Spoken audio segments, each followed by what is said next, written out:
1977, the worst winter in a century struck the United States. Arctic cold gripped the Midwest for weeks on end. Great blizzards paralyzed cities of the Northeast. One desperate night in Buffalo, 8 people froze to death in marooned cars. Pat Bushnell was on the road that night. Traffic just absolutely stopped. I was afraid of being stuck in the car all night long with the cold and the wind, running out of gas. And then what? I think that if we had to go through a real bad winter, just like we just went through, I think we'd have to think about moving someplace else. Move where? The brutal Buffalo winter might become common all over the United States. Climate experts believe the next ice age is on its way. According to recent evidence, it could come sooner than anyone had expected. A group from among the 300 scientists and policymakers here spent most of last night coming up with a toughly worded document that outlines the measures governments should take to stop further damage to the atmosphere. On the diminishing ozone layer, the statement recommended that emissions of fluorocarbons be almost completely eliminated by the year 2000. On the greenhouse effect, the scientists said an initial goal for the world's industrialized countries should be to reduce carbon dioxide emissions by approximately 20% by the year 2005. And on product labeling, they said that products should be labeled to allow consumers to judge the extent and nature of contamination of the atmosphere. To many people's surprise, environmental groups of all stripes unanimously endorsed the conference statement. But in his final address, Tom McMillan also reinforced what the delegates have been hearing from one another all week, that there isn't much time. For 200 years, we've been conquering nature. Now we are beating it to death. A new study of climatic changes in eastern Australia has produced the strongest evidence yet that the greenhouse effect is underway. Scientists have double-checked temperature records for the past 50 years to find the climate has warmed by about half a degree. Science reporter Gavin Gilchrist. Scientists predict that a build-up of pollutants like carbon dioxide will shroud planet Earth in a thick blanket, raising the temperature and catastrophically upsetting the climate. That's the greenhouse effect. The crucial question, has that effect already started?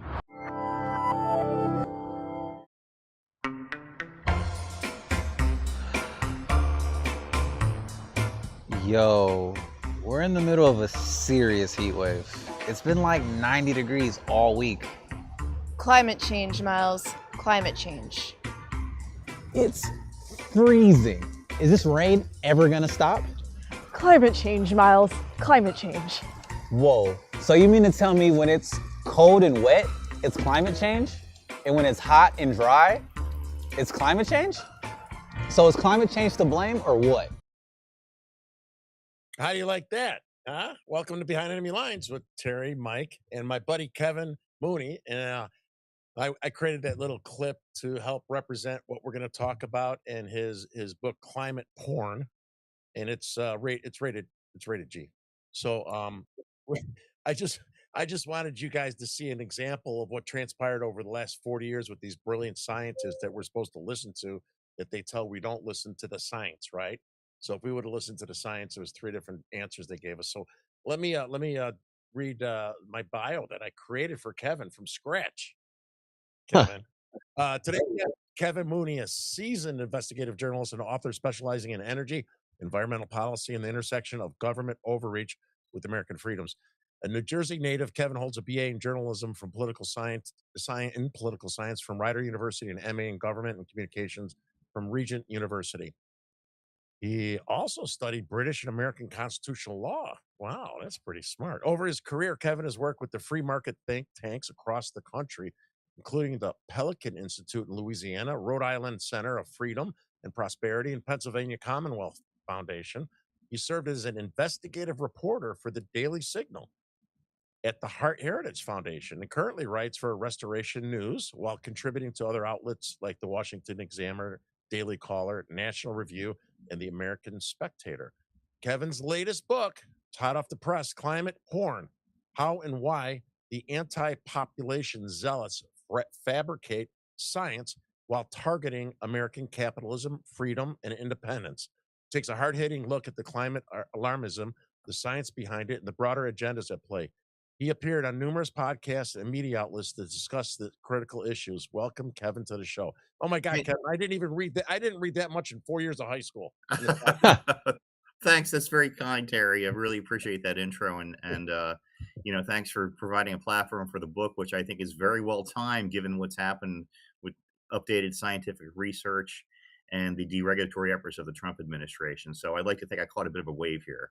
Yeah, Yeah. no, it's good timing, and we're lucky to get you on. I appreciate your time because I know you're very busy, especially talking about your book. And this is something that's close to me. And I, I mean, you guys know I don't sound like some kind of environmental scientist, but I remember when I remember in earth science in 1977, I was a sophomore, and it scared the shit out of me. That video, that first one we saw, I swear to God. And that teacher, Mr. Brodemus, for those of you from Oak Lawn are watching, he's still around. He's not teaching, but he's a radical leftist Marxist that me and him fight all the time. So now we know why he was scaring the shit out of us in 1977. And I got a question for you here, Kevin, before we jump into the main thing. Have Sure. these climate change or global warming alarmists ever been right about anything? Any of their predictions? Well, if you look at when the global warming movement really got started, after the collapse of communism, after the Reagan presidency, the centralized planners really folded themselves into a new movement, and that was sort of the climate change / global warming movement. To answer your question, their predictions have all blown up in their faces, and I think that's one reason why they went from using global warming to just now climate change. So Yeah. whether it's warming or cooling, it's the same big government centralized planning agenda. The rationale might change slightly, but the directives and the policy goals are all the same. Yeah, they're so it really way to simplify what Kevin just said is that back in the day, 77, they said that we're going to have an ice age, right? And that was proven wrong in the next 20 years. And they tried to scare us as they did in that video, right? That all scare us into doing what they want. And when that didn't happen, then they pivoted and they said global warming, right? They scared the shit out of us. Water's going to rise, and I think we had acid rain in the middle there too. yeah, so it was global warming. So when that wasn't right in the next 20 years, now they pivoted. These very, very smart scientists that the Democrats say, trust the science, trust the science.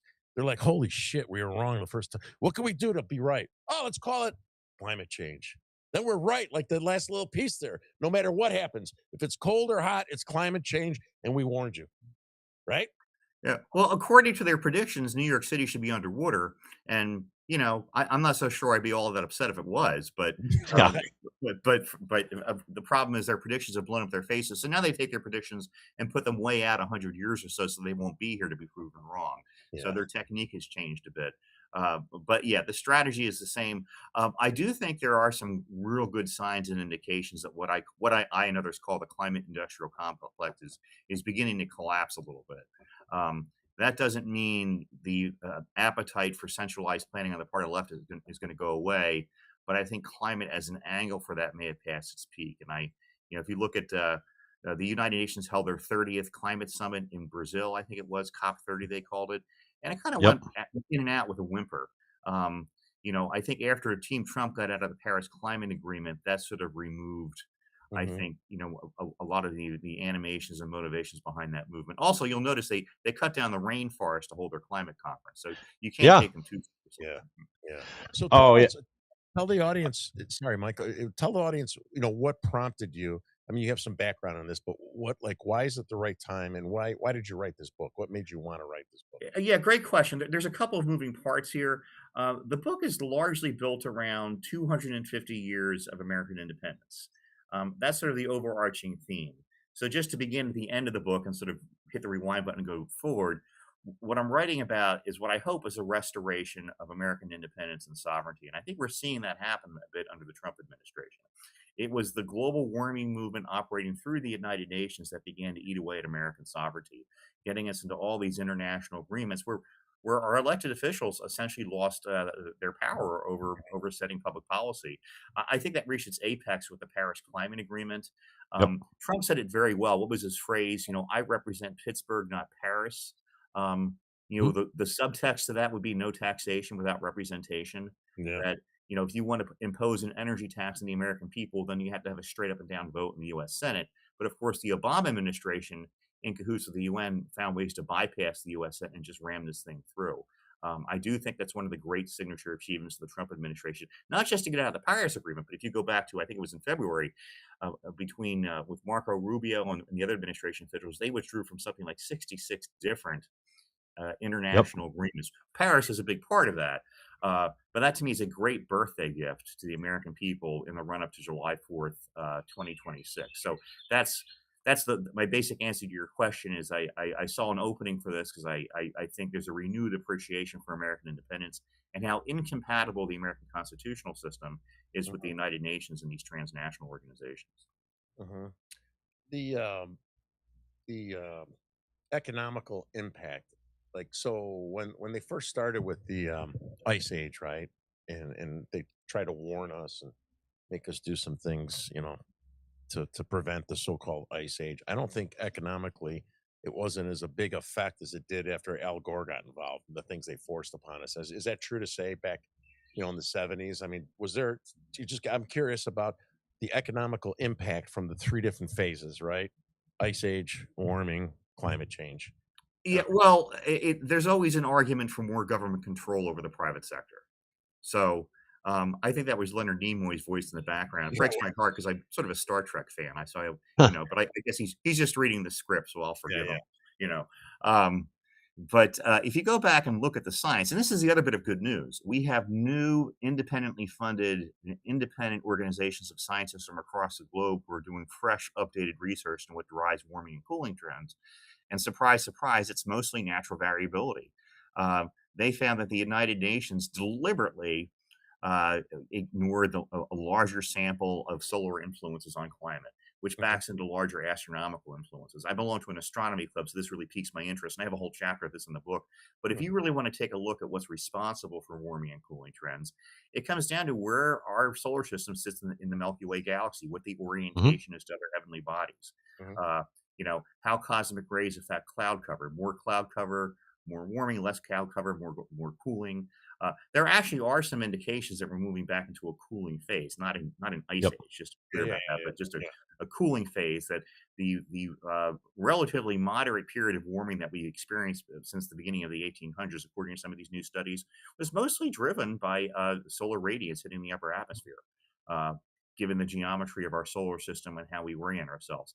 Now, at the same time, some of those same studies in a sample show that there might be some human contribution.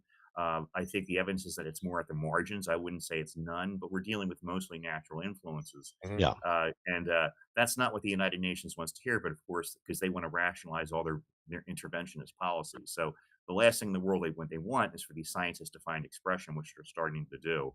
And, maybe there's some providence in that, since it's timed, the fact that all these scientists are coming forward just in time for our bicentennial, I think is not by accident. So I see, given the state that I live in, we were talking before the show, if you just look at the world through New Jersey lenses, you think we're just doomed. But I think there's a revival going along in the rest of the country.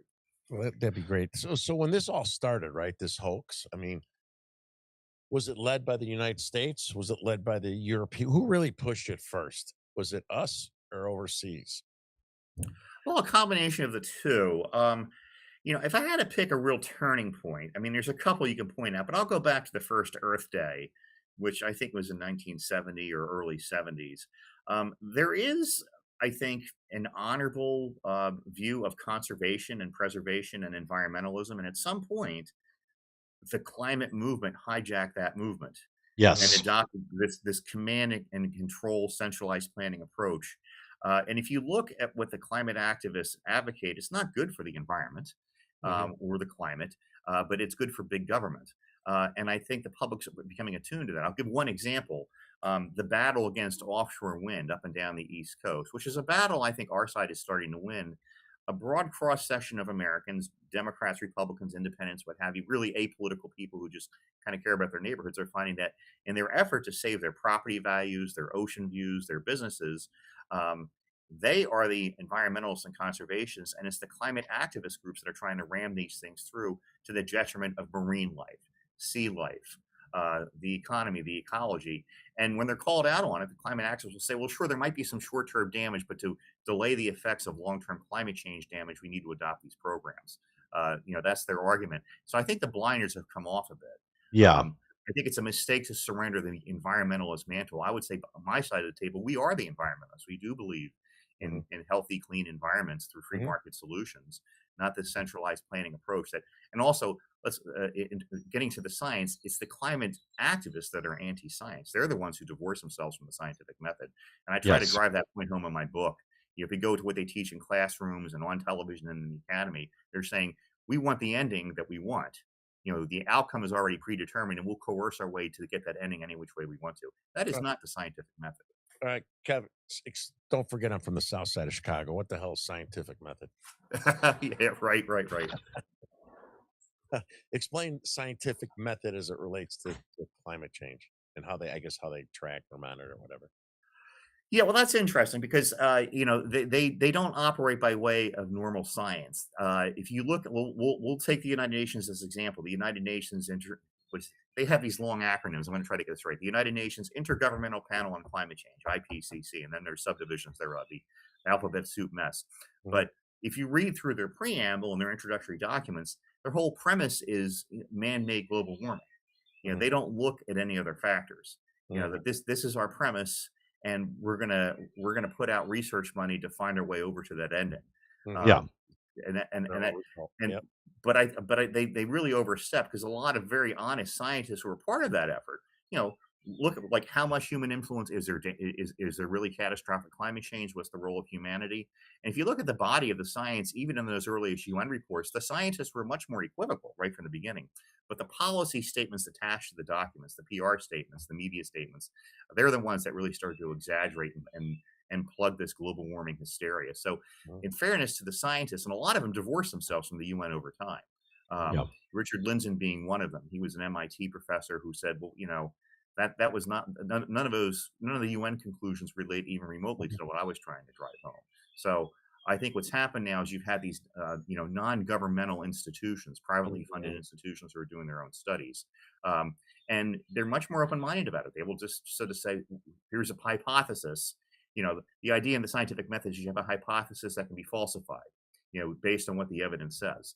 The problem with the UN approach is that it's not falsifiable. They'll just say, well, this is our ending, and we're going to try to marry in whatever data we have. They want to create the path. But of course, right from the beginning, they always ignored astronomy, and they always ignored natural influences, and the science is beginning to catch up to them. And I would say that is one area in the whole energy environmental sector where I think the Trump administration has really met its mark, allowing these scientists to finally find some expression and plug a hole into this really terrible regulatory agenda that has cost the American people dearly.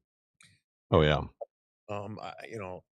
I'm sure you know about this as well. Is that like when they would come out and try to force this down our throats? It doesn't matter which phase, global warming or ice age. 350 scientists, 1,500 scientists. They all said war. So tell us a little bit about the bullshit of how they kind of wrap that up around these scientists to come out with the message. It was no different than the intelligence officers, the 52 that came out against Trump, right? Explain how that works. Yeah, the same idea. Well, I go through all this in some detail. They always try to throw out this 97% figure, which comes from one study. My colleagues at the Heritage Foundation went through this very carefully. They get that 97% figure as a subset of a subset of a subset. And it depends how you ask the question. When you look at the larger sets, you will find that right from the beginning, most scientists, credentialed scientists who had expertise, let's say in the climate space, would say we're uncertain. There's maybe a mix of natural and human influences. More time and study is needed. So anytime you had a well-credentialed scientist who said there might be some human influences, we don't think it's catastrophic. We're not sure yet. We need more studies. They would be lumped in with the 97%. Of course. So there are all kinds of tricks that they pulled. One of the groups leading this, by the way, is a group called the Union of Concerned Scientists. If you look at their membership rules, they should be called the Union of Left-Wing Lawyers. They're not scientists. I mean, with a handful of exceptions. I mean, there was Carl Sagan, who was a leftist scientist, but he was actually a scientist, so that's one. But you know, but if you look, for example, at just to name one group out of many, the CO2 Coalition. That's a coalition that has more than 200 members. The last time I looked, from all over the world, with expertise related to climate, astronomy, geology, what have you. There's almost nobody on that list who is not a scientist. So if you want to, you know, of course, they're not media darlings because they're not pushing the media narrative, but they were the ones who tell you that number one, carbon dioxide is not a pollutant; it's the elixir of life. In fact, Yes. if anything, we're in a bit of a CO2 famine if you look at the larger geological history. The mild level of warming we've had, and as I indicated before, that might even be over now. But let's just say, you know, for argument's sake, let's just say we're still in a mild warming phase. It's actually been beneficial for animal and plant life on Yeah. the whole. So it's been good for civilization. Well, you ought to see the south side of Chicago, how well it was for them. Huh. They flourished. Yeah. Well, I mean, global warming is what got us out of the dark ages. Yeah. Well, in fact, I would say, you know, ice is the enemy of life. How many civilizations get started in ice, if you think about it? You know, you have more access to natural resources in warming phases, but there's some good reasons to believe we're heading back into a cooling period. I don't mean, like I say, not an ice age, but a Yeah. period where we're looking at a little bit of a less active sun, fewer sunspots. It's a cycle. Where we sit in the Milky Way galaxy, our journey around the galactic center, we might be in an area where there's fewer cosmic rays. Like I say, this is all, you know, based on it's somewhat theoretical, based on hard research, so we don't exactly know yet. But I would say there's some gathering evidence that the warming phase we experienced, where we were kind of warming up from the previous ice age anyway, that may be over, and we might be dealing with a cooling planet for the next maybe 20 or 30 years, and that cycle will come to an end too. But the point is, even if you want to accept the idea that there's some human influence, which is debatable, but we should be open-minded about it. Yeah. It is mostly natural influences, and my message would be, you know, there's always going to be challenges to humanity, whether we're warming or cooling. But you don't resolve those challenges by deindustrializing. You're going to be in a better position to handle those challenges if we're richer and wealthier and more technologically advanced. So I would say human ingenuity is the friend of planet Earth, not the enemy. I agree with you. Could you, and then this could be a long answer, so figure out how to answer it. Could you share with the audience the historical trends with the Earth? Right. I know, I know it could be a long answer, but explain to them about there's periods of global warming or cooling, or everyone heard about the ice age, and you know, explain a little bit about that and how those cycles are affecting what we're going through now, and forget about the human impact yet. Right. Just explain a little bit about that. Well, right. Well, we've had warming phases much more intense than the one we've just experienced before there was any real industrial activity. And there's a variety of reasons for that. I think the two disciplines you have to look at, I think, are geology. You look at the larger geological record, and that will really point to, you know, where we've had these warming and cooling trends and what drives them. I think it's geology and astronomy, the interaction between the two. But, you know, you're not talking about a 100-year sample. You're talking about, you know, centuries of change over time. You know, so, you know, in many ways, climate science is in its infancy. And we're only just coming to a new understanding of what the geological records really show. And it tells you that, you know, the arrogance of man, we shouldn't let us convince us that somehow we can control the planet. We're subservient to nature. And we're going to be subservient to nature. That's just the reality of it. We can certainly mitigate challenges through technology and innovation, but Mother Nature is going to be calling the shots, as she has across the Earth's larger geological history. Yeah, and certainly the last real ice age we had was brutish for civilizations. We saw the collapse of civilizations during the last real intense cold period, and like I say. Despite all the hysteria over the slight warming that we've experienced, say, since the early 20th century, it's been on balance beneficial to humanity and to animal and plant life. And that, you know, under the sins of omission, that's what the media and their allies in these green pressure groups don't like to acknowledge. Yeah. So when I was editing those videos, the first video was like 30 some minutes, right? I was trying to give a little taste of every kind of trend. And later in the video, which I didn't put in there, was a guy was on one of the poles, a reporter, I think the North Pole, I don't know. He said, "Oh my gosh, this is the first time that it didn't melt in the, you know, this area of the pole, and it's like first time in 100 years." Like it was an excuse of a justification leading to the ice age. And then, over the last 15 years, we keep hearing about the polar bears and all this stuff, right? About the polar cap, it's shrinking.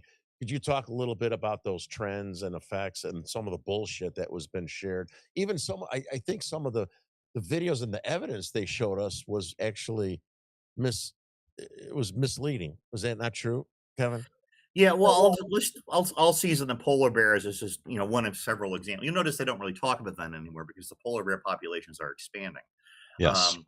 But I think it was one of Al Gore's. Well, it was the film that he got the Academy Award for, Inconvenient Truth, where he had an animation of a polar bear on a drifting, not iceberg, but like ice slate, meaning Yeah. that that they're going to drown because the ice is melting and they don't have a platform to stand on. And in a partnership with my colleagues over at the Competitive Enterprise Institute, we wrote a piece about how the use of that kind of animation violated the Academy standards. That you could use animation, but it had to be rooted in fact in some way. And it was such a distortion of what the science actually said that it seems to me Gore's film should have been disqualified from consideration. But of course, they don't play by their own rules. Sort of like Barack Obama's Nobel Peace Prize. But go ahead, different. Right. Yeah. No, exactly. I always laugh. There was a documentary I saw about the Eskimos, and by the way, God forbid, one way to not depart this world is with a polar bear encounter. Those things are ferocious. They are. They're, every time I see a documentary about somebody in a town near a polar bear, none of them have all their limbs. One guy's missing an arm, another guy a leg, and I always say, why don't these people just move or something? But they were interviewing the Eskimos, asking them about global warming, and they said, is there a human impact on the polar bear population? And the Eskimos' answer was, well, kind of. We're shooting them. Because so there is a human impact where they get too close to humanity.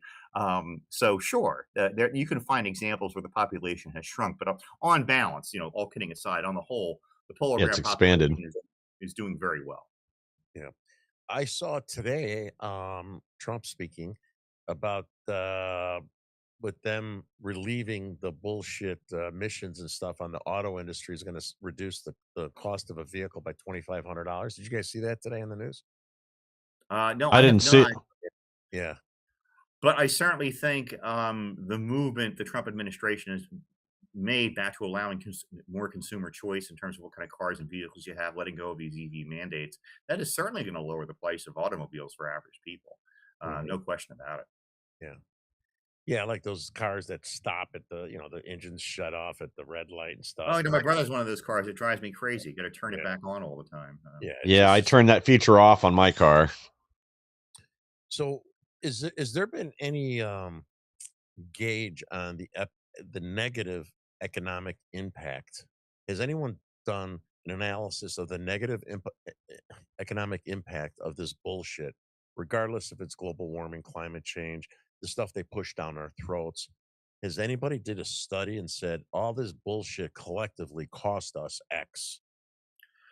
Well, there are several. I'm going to cite one number, though. I would say depends what baseline you want to use, but we're talking billions of dollars.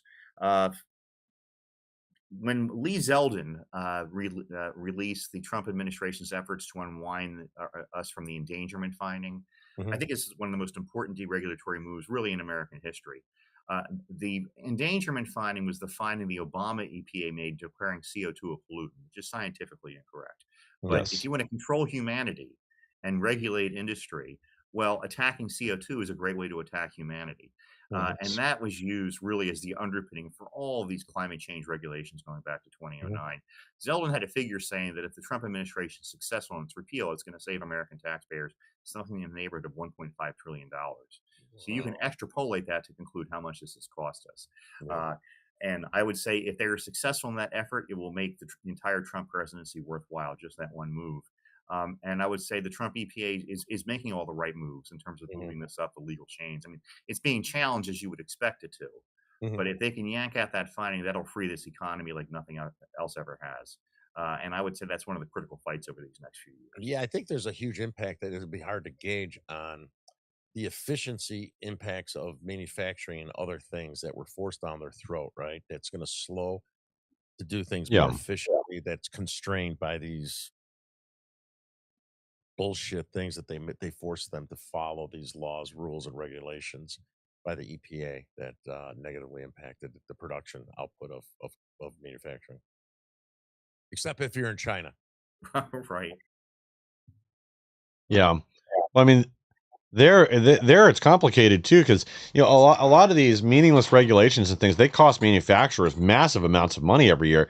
We still have filters and scrubbers right now that are required by law that don't actually do anything, but they cost the companies that have to use them thousands or hundreds of thousands of dollars a year. As you extrapolate that across the whole country, it's millions if not billions of dollars lost there just in meaningless regulation. Again, it's not that anybody wants dirty air or dirty water, but policy has to make sense. Even with vehicles here, that's why cars keep getting smaller. These idiotic standards that they have that have made cars much less safe, but they never discuss that. We were much better off when we drove big boats around. People were safer on the highway. But you keep trying to make things smaller and more efficient. And that's led to more deaths. And it's also means people can't buy what they want. Just like the small trucks like we used to see. People would love to have those again. Now we have these giant monstrosities on the road. People would like to go back to the S10 and the Ranger pickup and these little vehicles, but you literally can't do that because of climate change. Yeah, well, it's been used as the rationale for a whole host of very damaging policies. The answer that the question I raise in the book, is this just a speed bump along the way to the end of the republic? Or are we looking at more enduring, lasting changes as the Trump administration started something that's going to take hold and stay the course for the next, say, 12, 15 years? I don't really know the answer to that yet. I think we're sitting right on the edge. You got to remember, even though they've been discredited, there's a lot of money and organization behind the quote-unquote climate movement. Foreign money, foundations, this whole left-wing apparatus. In fact, I did a study with another group I work with called CFAT, the Center for an Affordable Tomorrow, I think they're called. And we just sort of did a search, like take the top 10 climate activist groups and compare them to, say, the top 10 free market groups that work on environmental and energy questions. On an annual basis, the progressive green pressure groups had something to the tune of $4 billion. Our side of the table, we had something like 200 million. Yeah. And we count the Heritage Foundation in that list, which is fine, but maybe misleading because Heritage doesn't just work on that. They're a jack of all trades. So if anything, the $200 million figure is probably an overstatement. The point is, there is considerable money in organization, a lot of foreign influence, and it's really about anti-Americanism, trying to attack our system. And climate has been their rationale, but that money in that organization is not going anywhere. It's going to still be around. I don't know where this all ends, but maybe the lesson we've learned is that we don't have to outspend the other side to win, but we do have to raise enough money to get our message out. So let's talk about the human impact, right? So people on the right, many of us say there's no human impact. There's some like yourself who say you're uncertain. I think there's a human impact. Do I know what the answer is? I don't know. Do I absolutely 100% believe that this is cyclical? I absolutely believe. Do I believe that there's a human impact? Yes. Do I know how much or to what extent? I don't know what that is, but I know that there's got to be with the population, the growth, the vehicles, the concrete, the taking down the trees. I'd like to talk about the rainforests after this, to get your opinion on that. And we talked before on the phone a little bit about, with extracting oil from the earth, right? And platonics. Right. And so those you guys remember in school when you had platonics and how the continents in Africa and South America were one and they're constantly moving all over the globe, right? Constantly moving. And I'm assuming there's a reason for that. Like there's a reason for everything else, I guess. I don't know. And think about this. All over the world, we're extracting oil, right? Everywhere. And we're finding new ways and technology to extract oil in different ways and different capacities. And if you think about it as an engine on a car, right? Think about an engine in a car and think that engine is the earth. And you got the oil pan. You got a bunch of little ants like sucking oil out and replacing the oil in the oil pan with water. And that's what we do when you drill wells and stuff, right? A lot of times they replace the oil with water. So over a period of time, if you keep extracting even if it's a little bit of here and there of the oil pan, just put a little water here, eventually the cylinders are going to freeze, right? Because you don't have the viscosity of the oil lubricating the cylinders. So I'm just curious. I know you don't know the answer to that. This could be crazy, but I wonder if that is affecting the platonics and the natural shifting and pivoting of our continents that happened before we got here, because it's getting replaced with oil that's being converted into gas, and and that oil took forever with the dinosaurs and all the shit we learned in high school. So I'm curious, what is your opinion on that, both of you guys? My opinion is everything impacts the environment. Animal life impacts the environment. Plant life impacts the environment. I think the distortion we've had with this whole debate over climate change is there's been this view that somehow CO2 is the control knob for climate, and it's not. It's one of many, many factors, and I think a very tiny factor, in So fact. you know what? Explain. I'm sorry, and explain that, because that's what everybody hears, right? They think about CO2. That's the first thing, and probably sometimes the primary thing they think of. So explain exactly why you said what you said and what it means to those people that might not understand it. Well, I think if you look at it carefully, the there's that old phrase, correlation is not causation. Yep.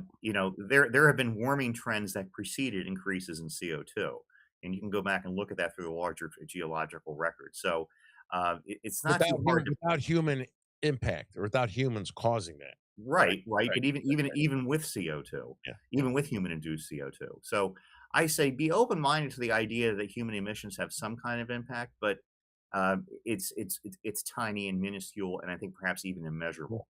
So I always take the point that it might exist, but I don't think it's a predominant factor, and I don't think it's something that should be driving our public policy. Let's look at what pollution is. If you want to take a look at what pollution is, especially here in the United States of America, we've made tremendous progress against pollution. Our environment's much cleaner, more pristine than it was, saying going back to the 70s. Compare that to communist countries like China, the world's #1 polluter.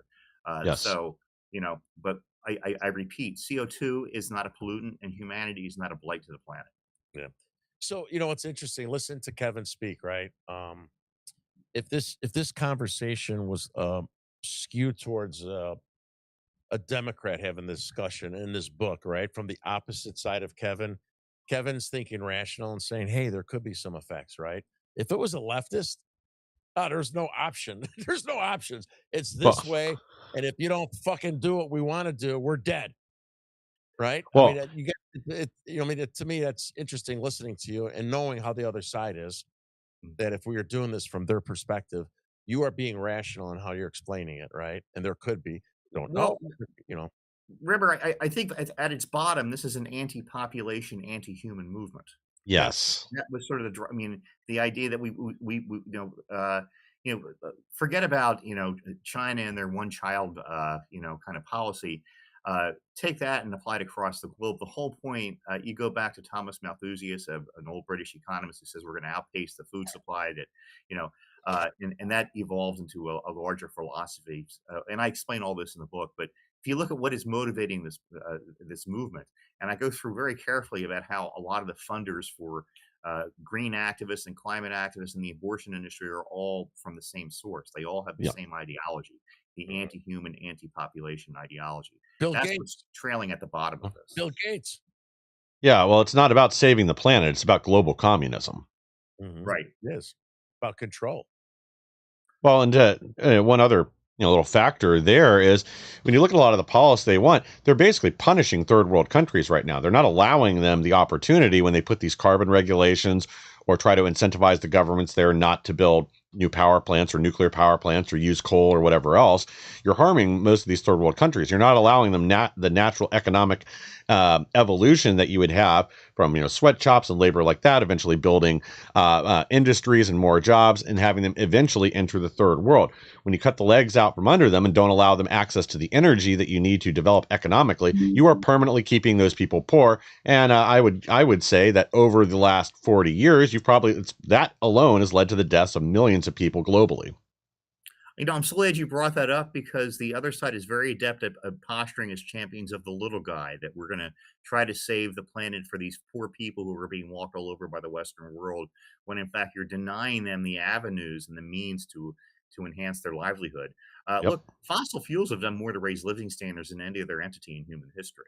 Hey, Those Kevin, things- are you trying to conserve energy by keeping your lights off or what? What the hell? Well, I miss cat. Even though we're heading toward the longest day of the year, I'm here on my side porch because my neighbor's cutting down a tree, so it's been noisy on the other side of the house. So Don't yeah, worry. I'm going to be fading. I'm going to be fading to black. I can flick on a light switch if it's helpful, but Well, don't worry. I'm burning enough electricity to make up for what you're not using right now with these bright studio lights. So okay, yeah. No, I'm still here. I'm just sort of hitting in the dark, hiding from my noisy neighbors. So yeah, sometime this afternoon they decided to finally take down this tree, and they woke me up. So anyway, here I am. But again, they without fossil fuels they wouldn't be able to cut down that tree, right? Of course, I'd still be sleeping if they did, but never mind. There's trade-offs no matter what you do. Yes. So I for like the last 15 minutes, we like to pivot to a couple other things that I think is really important for us in the state of Illinois. And Mike, I don't know if you know that Kevin wrote some stories and some of the crazy stuff I was doing here in restoration. No. Oh yeah, I did not. And I'm so grateful he did, because they're so relevant to what we're going through in this battle in Illinois. So I say I started the Save Illinois Coalition with a handful of other people, right, that are grassroots folks last year, and Kevin picked up on it, and it was for the state of Illinois in Springfield to put a referendum to remove sanctuary state status, which is like big time news now, right? Huge news. Yeah. And then I also had some of the, at the time I was talking to the Chicago Flip Reds folks, not as much now, little grifters. The city of Chicago, right? And then trying to remove instead of a referendum to just remove the sanctuary city or welcoming city status, is that the city of Chicago cannot use any tax dollars for illegals. And that's affecting all the different minority communities in the city of Chicago. So we put together a team. We had a dozen or so, give or take, and some peppered throughout the state. But we had to get so many signatures. I forgot how many it was, Kevin. And I reached out to the Illinois GOP, Kathy Salvi. Oh, it's great. Oh, yes, this is awesome. She's such a bimbo. I know the GOP guys are going to she's a bimbo, right?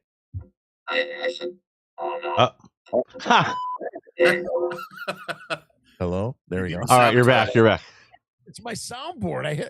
I keep forgetting to move it. I hit the table and my soundboard goes into Frankenstein mode. So we needed help to get all those signatures, right?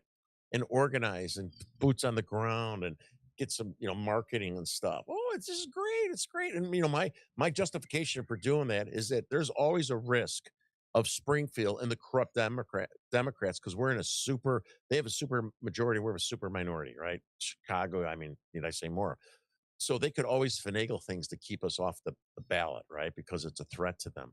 What I said, and I think you said it in the story, Kevin, is that even if they throw it off the ballot, who cares? Obviously, we want to be on it. It was a weaponized tool so that when we go out and get the signatures, and we go to these politicians and say, hey, sign this for us. And for those politicians that said no, we're like, what do you mean no? What do you mean no? You want to keep this going on? And look how bad things got in Illinois since you wrote the story, Kevin, right? With the people being killed and the money and the uproar. And it's gotten worse. And so what these stupid Republicans, these ineffective idiots that are running the state of Illinois collectively, our leaders that are ineffective, they're fucking morons, right? Didn't see and have enough vision to say, wow, this would be a good tool to get people to come out and vote, right? In the midterms, come out and vote in the midterms. It'll excite them. It'll motivate them. Right now, we have nothing. Our candidate, all due respect, I give everyone credit for running and stuff. Our candidates are not motivating the base. I'm telling you right now, Kevin, we're going to get crushed. We're going to get crushed, destroyed in Illinois. And I think that the petitions would have had a difference, an impact, and people say, wow, if I had the opportunity to remove sanctuary state from the state of Illinois, it would relieve a lot of problems, free up tax dollars and stuff, and help us, which might get people to come out and vote. But these idiots were too stupid. And I was all excited when you wrote that story, those couple stories, I think. And I thought, I pushed it out and I thought, oh yeah, this will get the Republicans to jump on they didn't do anything, Kevin. Well, you've seized on something very important. Yes, we all know how the the today's Democratic Party has been taken over by the left. It's really a Jacobianism movement. If you listen to Victor Davis Hanson, he explains this very well. Yeah. But nothing is more frustrating and counterproductive than the Republican establishment. And I'm afraid that too many of them have been cowed by press coverage that sort of says that somehow all of a sudden immigration enforcement and law and order is a losing issue when it's not. It means you have to get down in the mud and fight a little bit. But I'll just give you one example here in my home state, where our great governor, Mickey Sherrill, is taking on water with how she's really fumbling all over the ICE facility that's under attack. And I think the public's opened up their eyes to how violent these protesters are, how many of them come from outside of the state. I also suspect there's some foreign influence behind all of this. Absolutely. Oh, yeah. Absolutely. Yeah. So yes, I'm glad you pointed among those Republicans who do have a spine. There's the MAGA Republicans with the spine, and there's the establishment Republicans that will go whichever way the wind blows. And it's interesting that you point that out, Terry, because whether it's a petition or whatever kind of organized movement that you want, they become successful when you pull in maybe a large number of what I would call Democrats in name only. Some of those Chicago people who've been victimized by these policies, they may stay registered Democrats because what's the point? But they're more our allies than the Republican establishment is. Yes. So I think there's a very interesting dynamic happening out there. And also, same thing I see happening in New York and some of these inner cities. ICE is very smartly, or DHS has put out these press releases showing who's actually in that facility. So you have these neighborhood advocates that say, why in the world would they want to release those people into our neighborhoods? They're, Yeah. By the way, I only had time for like a roast beef sandwich today. They have better meals in that Newark ICE facility than I have. So I just want to have equal rights with illegal aliens. That's gonna be my new movement. Exactly.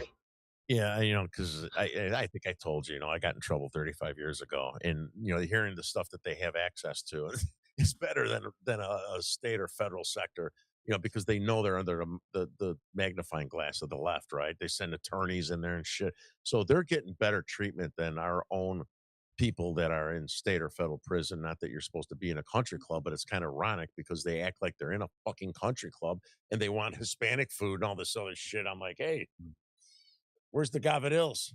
Where's the lasagna? I'm being sarcastic, but they are actually complaining about wanting, South American food in there. It's like ridiculous.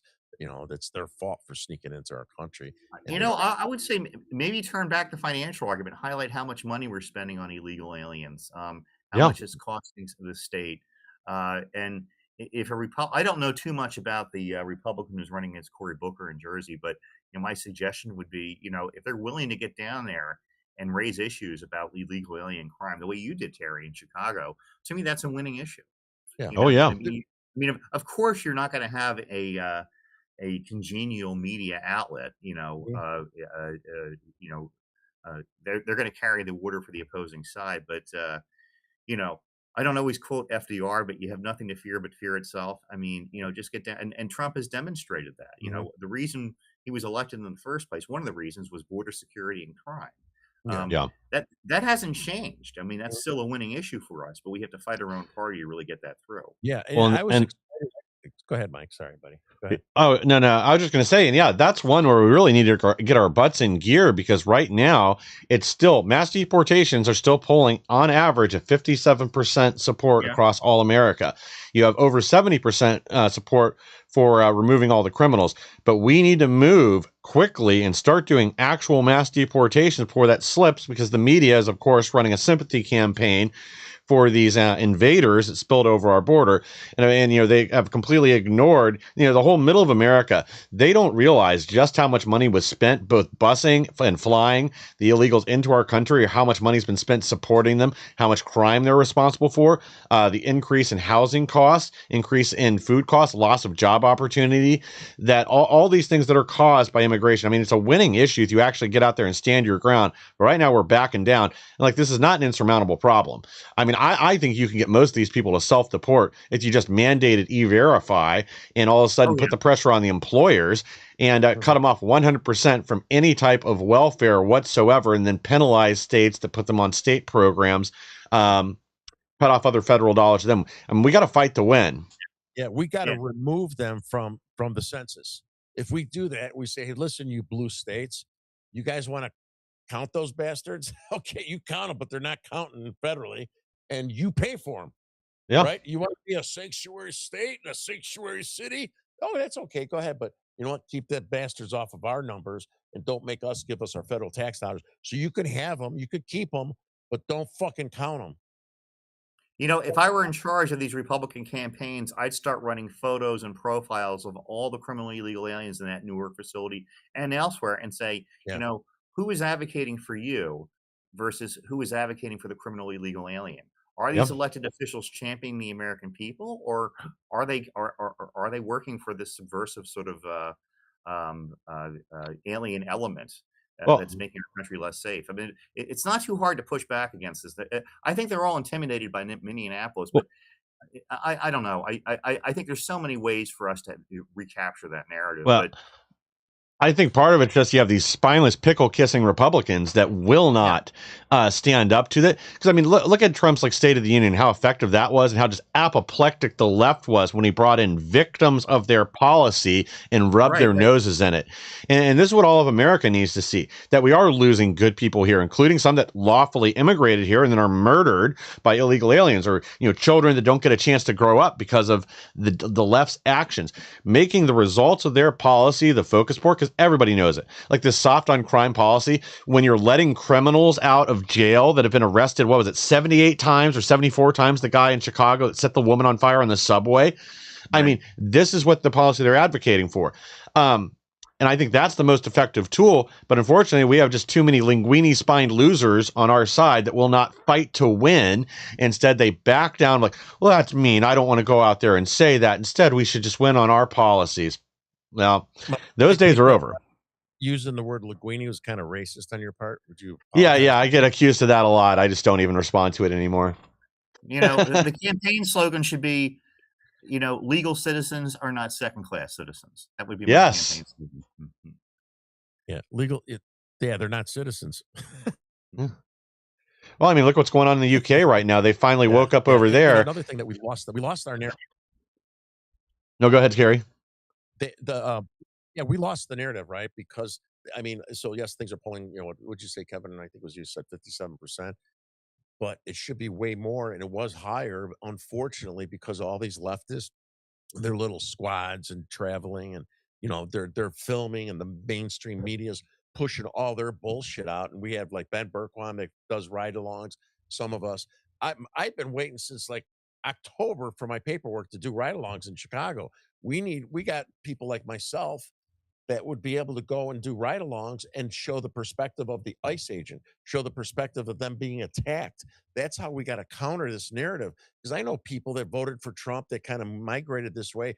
Well, yeah, it's going a little rough with these agents because the narrative is, again, controlled by the dangerous mainstream media, right? Is showing what they only want to see. And you got a lot of people that are still attached to that and watch that and believe that bullshit. Otherwise, we should be really killing it with this illegal shit.